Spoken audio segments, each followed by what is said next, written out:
Hello everyone, আসসালামু আলাইকুম। সবাই কেমন আছেন? প্রতিদিনের মতো আজকেও চলে এসেছি নতুন একটা ভিডিও নিয়ে আপনাদের মাঝে।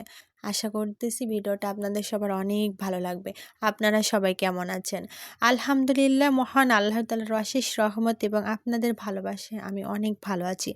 আমার পরিবারের সবাই অনেক ভালো আছে। আপনাদের পরিবারের জন্য অনেক অনেক দোয়া রইল এবং আপনারা সবাই অবশ্যই আমার পরিবারের জন্য দোয়া করবেন।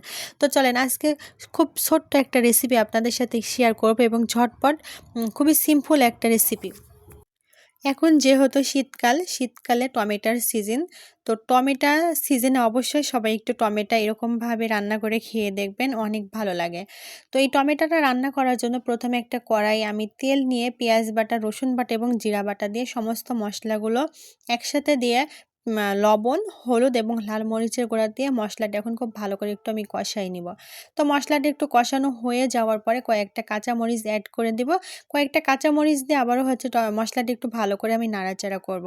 তো কাঁচামরিচটা দেওয়ার পরে কিছুক্ষণ পরে টমেটোগুলো হচ্ছে মশলার ভিতর দিয়ে খুব ভালো করে এখন আমি নাড়াচাড়া করতে থাকবো। যখনই নাড়াচাড়া করার পর এ পর্যায়ে একটু ঢাকনা দিয়ে ঢেকে দিব। তো কিছুক্ষণ অপেক্ষা করার পরে ঢাকনাটা তুলে সামান্য পরিমাণে একটু পানি দিয়ে আবার একটু ভালো করে টমেটোগুলো নাড়াচাড়া করে দিব। তো এ পর্যায়ে পানিটা দিয়ে একটু অপেক্ষা করব সিদ্ধ হওয়ার জন্য এবং সিদ্ধ হয়ে যখনই পানিটা শুকায় যাবে তখনই কিন্তু টমেটো ভুনাটা হয়ে যাবে।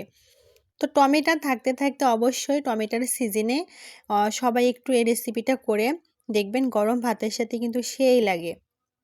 যখনই পানিটা শুকায় যাবে তখনই কিন্তু তরকারিটা রেডি হয়ে যাবে। তো এই যে পানিটা শুকায় গিয়েছে এবং হচ্ছে টমেটোর এই ভুনাটা আমি খুব সুন্দরভাবে সিম্পলভাবে করে নিলাম, ঝটপট খুব তাড়াতাড়ি কোনো ঝামেলা ছাড়াই।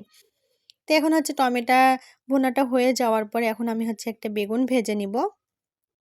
তো বেগুনগুলো একটা কড়াইয়ে হচ্ছে তেল দিয়ে লবণ, হলুদ, লাল মরিচের গুঁড়া দিয়ে খুব মাখানো করে বেগুনগুলো এখন আমি একটার পর একটা প্যানে সাজায় দিচ্ছি এবং কিছুটা তেল দিয়ে কিছুক্ষণ অপেক্ষা করব বেগুনটা ভাজার জন্য। তো বেগুনটা যখনই ভাজা হয়ে যাবে তখনই হচ্ছে আমি একটু উল্টাই দেব। তো এখন বেগুনগুলো খুব সুন্দর করে আমি ভেজে নিচ্ছি। তো বেগুন ভাজি খেতেও কিন্তু গরম ভাতের সাথে বেশ লাগে। তো যদি ভিডিওটা ভালো লাগে অবশ্যই ভিডিওটা দেখে গঠনমূলক একটা কমেন্ট করবেন। আর আপনাদের সবার জন্য অনেক অনেক ভালোবাসা রইল। আপনাদের একটা লাইক কমেন্টেই কিন্তু আমাদের কাজ করার আগ্রহ বাড়ে।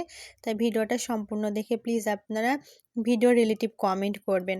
তো আজকের ভিডিওটা কিন্তু এই পর্যন্তই ছিল, টমেটো ভুনা এবং বেগুন ভাজি। তো সবাই ভালো থাকবেন, সুস্থ থাকবেন, নিরাপদে থাকবেন। আজকের মতো আমি এখানেই বিদায় নিচ্ছি। আবারও দেখা হবে অন্য একটা ভিডিওতে। ততক্ষণে সবাই ভালো থাকবেন। সবার জন্য অনেক অনেক ভালোবাসা এবং দোয়া রইল। আল্লাহ হাফিজ।